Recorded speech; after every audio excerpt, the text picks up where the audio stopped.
안녕하세요. 미스터리 추적자 여러분.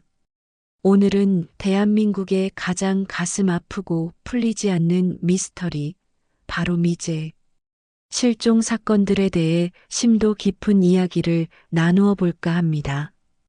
평범한 일상 속에서 감쪽같이 사라져버린 사람들, 그리고 그들을 기다리는 가족들의 애끓는 사연은 우리 사회에 지울 수 없는 깊은 그림자를 드리우고 있습니다.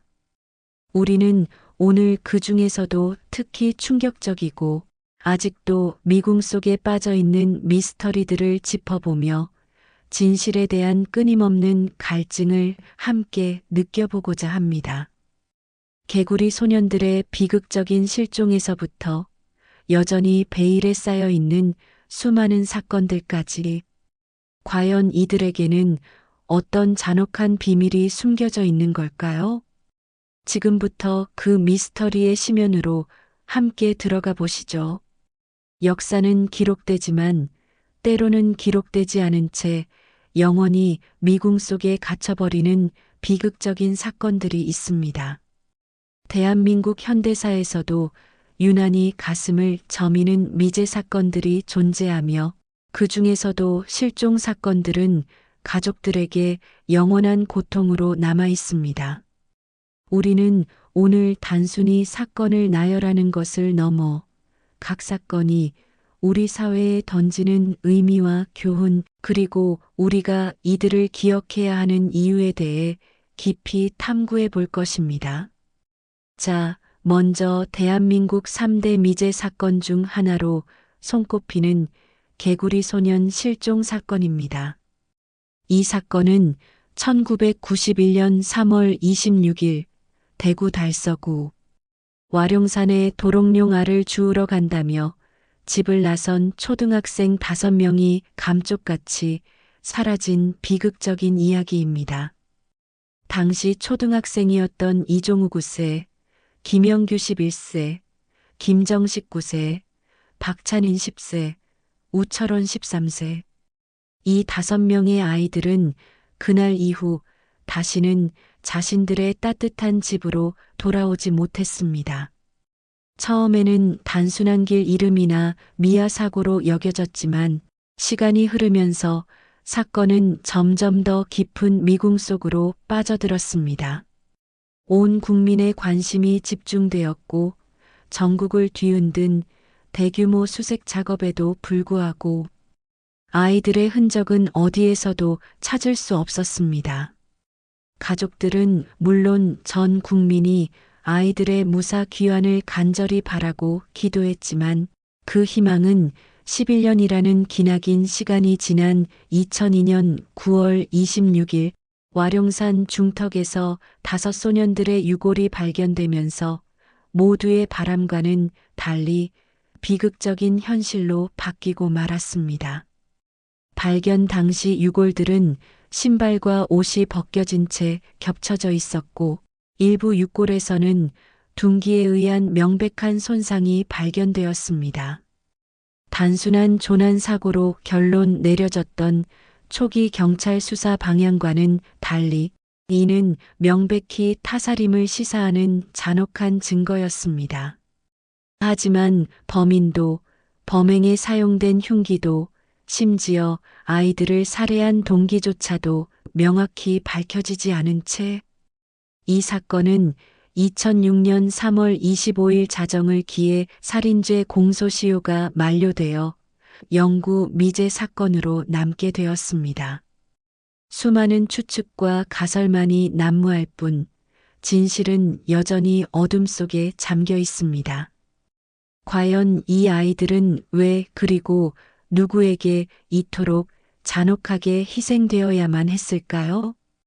이 사건은 우리에게 미제 사건이 남기는 뼈아픈 상처와 영원히 해결되지 못한 비극의 고통을 가장 깊게 아로새긴 사례 중 하나로 기억되고 있습니다. 또한 이 사건은 당시 대한민국의 사회적 불안과 어린이 안전에 대한 경각심을 크게 일깨웠으며 범죄 수사 시스템의 한계와 미흡한 점들을 여실히 드러내기도 했습니다. 아이들을 잃은 부모님들의 고통은 평생 지속되었고, 아직까지도 그들을 위한 진정한 위로는 찾아볼 수 없습니다. 다음은 영화 그놈 목소리의 모티브가 되기도 했던 전 국민을 충격에 빠뜨린 이영호 유괴 살해 사건입니다. 1991년 1월 29일 서울 강남구 압구정동의 한 아파트 놀이터에서 9살 이영호 군이 유괴되었습니다. 유괴범은 이영호 군의 부모에게 무려 60여 차례에 걸쳐 전화를 걸어 거액의 몸값을 요구했고, 경찰은 유괴범의 목소리 분석과 통신 수사를 통해 끈질기게 추적했지만 번번이 검거에 실패했습니다. 유괴범은 자신의 정체를 철저히 숨기며 경찰의 수사망을 교묘하게 피해 나가는 지능적인 수법을 사용했습니다. 유괴범의 목소리는 매우 침착하고 냉철했으며 때로는 조롱하는 듯한 뉘앙스까지 풍겨 국민들을 분노케 했습니다.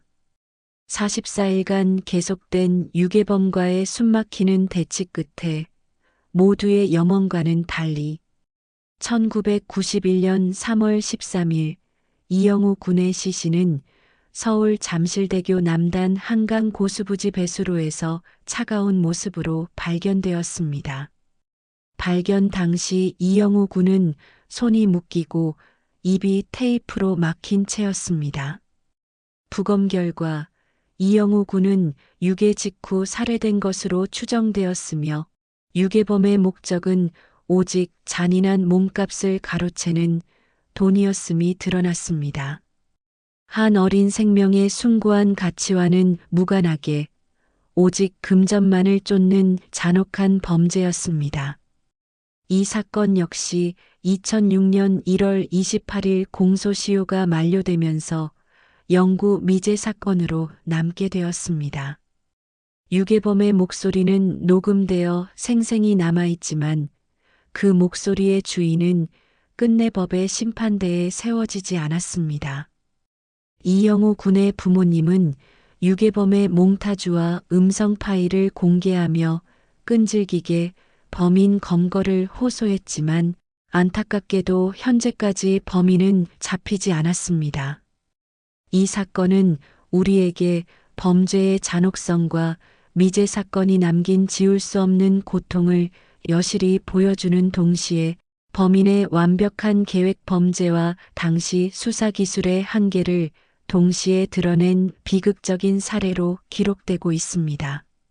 한 소년의 꿈과 미래를 송두리째 앗아간 이 잔인한 범죄는 많은 이들에게 깊은 슬픔과 함께 정의의 부재에 대한 뼈아픈 질문을 던지고 있습니다. 그리고 영화화를 통해 이 사건이 다시 조명되면서 미제 사건에 대한 사회적 관심이 일시적으로나마 높아지는 계기가 되기도 했습니다. 다음으로 우리가 주목할 미스터리는 공식적으로 대중에게 잘 알려져 있지는 않지만 그 내막이 더욱 의문스러운 전주 여대생 실종 사건입니다. 이 사건은 구체적인 정보가 다른 미제 사건들에 비해 현저히 부족하여 더욱 미스터리하게 느껴집니다. 하지만 현재까지 알려진 몇 가지 단서들이 이 사건의 의문점을 더욱 증폭시키고 있습니다. 실종 전 피해자가 자신의 휴대폰으로 112 검색을 했던 흔적, 그리고 그녀의 집에서 사라진 찻상과 망치, 마지막으로 실종 후 서울에서 발생한 피해자 명의의 인터넷 접속 흔적 등 이 모든 단서들은 한 여대생의 단순한 실종이 아닌 어떤 심각한 사건에 휘말렸음을 강력히 암시하고 있습니다. 과연 그녀는 어디로 사라진 것일까요? 그리고 이 파편적인 단서들은 과연 무엇을 의미하는 걸까요? 112 검색은 그녀가 어떤 위험을 감지했거나 도움을 요청하려 했다는 신호일 수 있습니다. 사라진 찻상과 망치는 폭력적인 상황이 발생했음을 암시할 수도 있고, 서울에서의 인터넷 접속 기록은 그녀가 자신의 의지와 상관없이 다른 장소로 이동되었을 가능성을 제기합니다. 안타깝게도 이 사건에 대한 구체적인 정보와 수사 진행 상황은 대중에게 거의 공개되지 않고 있으며, 이는 이 사건을 더욱 미궁 속으로 밀어넣는 요인이 되고 있습니다. 이러한 미스터리한 실종 사건들이 우리 주변에 여전히 존재하고 있다는 사실만으로도 우리는 사회의 안전망과 실종 수사에 대한 끊임없는 관심과 개선 노력을 게을리할 수 없습니다. 이 사건은 우리에게 보이지 않는 곳에서 벌어지는 범죄의 그림자를 상기시키며 언제든 우리 주변의 평범한 이웃이 사라질 수 있다는 경각심을 일깨워 줍니다. 다음은 완벽한 보안 시스템을 자랑하는 공간에서 발생한 상상조차 하기 어려운 미스터리, 남양주 아파트 밀실 살인 사건입니다. 이 사건은 3중 보안 시스템을 갖춘 고급 아파트에서 살인 사건이 발생했다는 사실 자체가 충격적입니다. 외부인의 침입이 거의 불가능에 가까운 철저한 보안을 자랑하는 곳에서 살인 사건이 일어났다는 것은 범인이 내부자이거나 혹은 인간의 상상을 초월하는 방식으로 침입했을 가능성을 강력하게 시사합니다. 범행 동기조차 명확히 밝혀지지 않았고, 가장 중요한 의문점은 어떻게 범인이 완벽한 보안을 뚫고 침입하여 살인을 저질렀는가입니다. 마치 마술처럼 사라진 범인의 침입 경로와 탈출 경로는 수사팀에게 커다란 난관을 안겨주었습니다. 사건 현장은 마치 완벽한 밀실처럼 보였고, 이는 범인이 치밀하게 계획하고 실행한 범죄임을 짐작하게 합니다. 이 사건은 범죄 수사의 한계를 여실히 보여주는 동시에 인간의 잔혹성이 얼마나 치밀하고 은밀하게 벌어질 수 있는지를 섬뜩하게 일깨워줍니다. 또한 우리가 안전하다고 믿고 의지하는 집이라는 공간마저도 언제든 알 수 없는 위협에 노출될 수 있다는 깊은 불안감을 심어줍니다. 이 사건은 단순히 한 개인의 비극을 넘어 현대 사회의 보안 시스템에 대한 근본적인 질문을 던지며 보이지 않는 곳에 도살인 범죄의 진흥화에 대한 경고로 남아 있습니다. 범인이 잡히지 않는 한 그 아파트에 사는 모든 이들은 보이지 않는 공포 속에서 살아가야 할 것입니다. 또 하나의 가슴 아픈 미제 사건, 대구 어린이 황산 테러 사건입니다. 1999년 5월 20일 대구 동구 효목동의 한 골목길에서 등교 중이던 당시 6세였던 김태환 군이 괴한이 뿌린 황산에 의해 전신 3도 화상을 입고 49일간의 사투 끝에 안타깝게도 사망한 사건입니다. 이 사건은 당시 전 국민에게 큰 충격과 분노를 안겨주었습니다. 아무런 죄 없는 어린아이가 등교길에 겪은 이토록 끔찍한 테러는 우리 사회의 안전, 불감증에 대한 깊은 경종을 울렸습니다. 피해 아동은 사망 직전, 비록 흐릿한 의식 속이었지만 범인의 인상착의를 진술했습니다. 하지만 경찰은 이 결정적인 진술에도 불구하고 범인을 특정하지 못했습니다. 수사 과정에서 여러 증거와 증언이 수집되었지만 안타깝게도 결정적인 단서가 되지 못했습니다. 이 사건 역시 2014년 9월 25일 공소시효가 만료되어 영구 미제 사건으로 남을 뻔했습니다. 하지만 시민들의 끊임없는 관심과 재수사 요청에 힘입어 2015년 대법원에서 살인죄 공소시효가 폐지되었음에도 불구하고 이 사건은 그 이전에 발생했기 때문에 소급 적용되지 않아 진범은 여전히 법의 심판을 받지 않고 자유롭게 살아가고 있을지도 모른다는 사실이 우리를 더욱 분노하게 합니다. 한 어린 생명의 억울한 희생과 그 범인이 처벌받지 않는다는 현실은 우리 사회의 정의에 대한 근본적인 질문을 던지게 합니다. 이 사건은 공소시효라는 법적 제도의 한계와 그럼에도 불구하고 진실을 밝히려는 사회적 의지의 중요성을 동시에 보여주는 비극적인 사례로 남아 있습니다. 김성재 의문사 사건은 대중에게 잘 알려진 또 하나의 미제 사건입니다. 1995년 11월 20일 인기 듀오 듀스의 멤버이자 솔로 가수로서 화려한 컴백 무대를 마치고 호텔로 돌아온 김성재 씨가 숙소에서 숨진 채 발견되었습니다. 당시 김성재 씨의 팔에서는 무려 28개의 주사바늘 자국이 발견되었고 부검 결과 시신에서는 동물용 마취제인 졸레틸이 다량 검출되었습니다. 이 약물은 일반인이 쉽게 구할 수 없는 전문의약품으로 알려져 있습니다.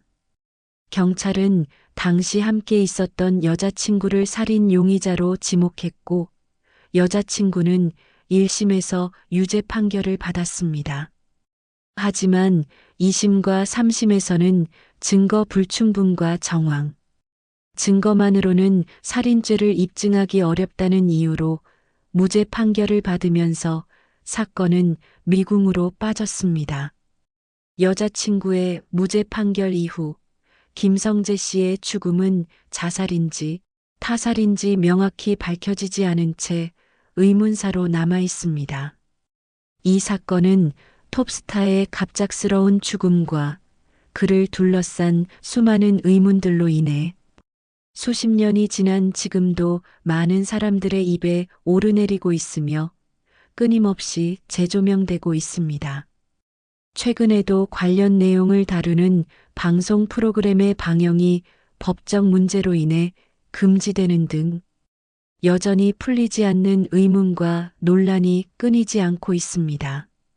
이 사건은 단순한 살인 사건을 넘어 법적 정의와 진실 규명의 난해함을 보여주는 대표적인 사례로 평가됩니다.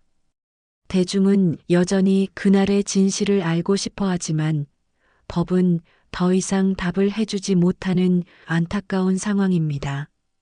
하지만 모든 미제 사건이 영원히 미제 상태로 남는 것은 아닙니다. 과거에는 해결 불가능하다고 여겨졌지만 극적으로 해결된 사례도 존재하며 그중 가장 대표적인 것이 바로 화성 연쇄 살인 사건입니다. 1986년부터 1991년까지 경기도 화성 일대에서 무려 10명의 여성이 잔혹하게 살해당한 이 사건은 대한민국 최악의 연쇄살인 사건으로 기록되었습니다. 이 사건은 2006년 공소시효가 만료되면서 영구 미제 사건으로 남는 듯 했습니다. 전국민적인 관심 속에서도 범인을 잡지 못했던 이 사건은 당시 대한민국 수사기관의 한계와 사회적 불안감을 여실히 드러냈습니다. 그러나 과학수사의 놀라운 발전과 끈질긴 재수사 노력, 그리고 무엇보다 진실을 밝히고자 하는 불굴의 의지 끝에 2019년 DNA 증거를 통해 범인 이춘재가 특정되었습니다. 이춘재는 자신이 저지른 화성 연쇄 살인 사건뿐만 아니라 이전에 알려지지 않았던 여러 미제 살인 사건들을 추가로 저질렀음이 자백을 통해 드러났습니다. 이 충격적인 자백은 지난 30여 년간 무고하게 옥살이를 했던 윤성여 씨의 누명까지 벗겨주며 뒤늦게나마 정의가 실현될 수 있음을 보여주었습니다. 화성 연쇄 살인 사건의 해결은 당시 수사 방향의 오류, 증거 보존의 미흡함, 과학 수사 기술의 미비 등 과거 수사 과정의 뼈아픈 실책들을 되짚어보게 했습니다. 이 사건의 해결은 미제 사건도 언젠가는 진실이 밝혀질 수 있다는 희망을 주었지만 동시에 오랜 시간 동안 감당할 수 없는 고통 속에서 살아야 했던 피해자와 가족들의 깊은 상처는 결코 아물지 않는다는 사실을 다시 한번 우리에게 깨닫게 해주었습니다. 정의는 지연될 수 있지만 결코 사라지지 않는다는 메시지를 던져주었으나 그 정의가 실현되기까지 너무나 오랜 시간이 걸렸다는 비극적인 아이러니도 함께 보여준 사건입니다. 이처럼 비극적인 실종과 죽음은 현재에도 이어지고 있습니다. 마지막으로 2023년에 우리 사회를 안타깝게 했던 사건, 오세 여아 실종 사건과 관련된 백골 시신 발견 소식입니다. 2023년 4월 남한산성 인근에서 5세 전후로 추정되는 어린아이의 백골 시신이 발견되었습니다. 수사 결과 이 시신은 2019년에 실종되었던 우양으로 추정되었고 국립과학수사연구원의 정밀 치아 상태 비교 감식을 통해 최종 확인 작업이 진행되었습니다. 우양은 평소 동네 순댓국밥집 앞에서 자주 놀았으며 실종 전 주변 사람들에게 눈물 흘리는 아저씨 이야기를 한 적이 있다고 합니다. 이 이야기가 과연 무엇을 의미하는지는 여전히 미스터리로 남아 있습니다. 과연 그 눈물 흘리는 아저씨는 누구였을까요? 그리고 우양의 실종과 죽음에 어떤 관련이 있었을까요? 평범한 일상 속에서 감쪽같이 사라졌다가 비극적인 최후를 맞이한 어린아이의 사연은 우리에게 큰 충격과 깊은 슬픔을 안겨주었습니다. 아직 이 사건에 대한 모든 진실이 명확히 밝혀진 것은 아니지만 이러한 비극적인 사건들이 끊이지 않고 발생한다는 현실은 우리 사회의 어둡고 취약한 단면을 여실히 보여주고 있습니다. 특히 어린아이들을 대상으로 한 범죄는 사회 전체에 가장 큰 상처를 남기며 우리 모두가 관심을 기울여야 할 중요한 문제입니다. 오늘 우리는 개구리 소년들의 비극적인 이야기에서부터 시작해 수많은 미제 실종 사건들을 심층적으로 살펴보았습니다. 이 사건들은 단순히 과거의 일이 아니라 현재에도 우리 사회에 지울 수 없는 깊은 질문과 숙제를 던지고 있습니다. 사랑하는 이들의 행방을 찾고 미제 사건의 진실을 밝히는 것은 단순히 법적인 문제를 넘어 우리 사회의 정의를 바로 세우고 인간으로서의 존엄성과 인류애를 지키는 매우 중요한 일입니다. 기술의 발전과 범죄 수사 기법의 혁신적인 발달로 과거에는 해결하기 불가능하다고 여겨졌던 사건들이 해결의 실마리를 찾아가는 경우도 점차 늘고 있습니다. 화성 연쇄살인 사건의 해결이 그 대표적인 예입니다. 하지만 여전히 많은 미제 실종 사건들은 진실을 갈구하는 가족들의 애끓는 눈물과 함께 어둠 속에 묻혀 있습니다. 우리는 이러한 사건들을 단순히 잊어버리거나 외면해서는 안 됩니다. 끊임없이 관심을 가지고 작은 단서 하나하나에도 귀를 기울이며 진실을 향한 노력을 멈추지 않아야 합니다. 왜냐하면 때로는 아주 사소해 보이는 단서 하나가 오랫동안 닫혀있던 진실의 문을 열 수 있는 결정적인 열쇠가 될 수도 있기 때문입니다. 실종된 이들이 사랑하는 가족의 품으로 안전하게 돌아오고 미제 사건의 모든 진실이 명명백백하게 밝혀져 마침내 정의가 실현되는 그 날까지 우리 사회의 지속적인 관심과 끊임없는 노력은 계속되어야 할 것입니다. 오늘 이 심도 깊은 이야기를 통해 미제 실종 사건에 대한 사회적 인식이 더욱 높아지고 더 많은 사람들이 이 문제에 공감하며 동참해 주시기를 진심으로 바랍니다. 다음 미스터리 추적에서 더욱 흥미롭고 유익한 이야기로 다시 찾아뵙겠습니다. 감사합니다.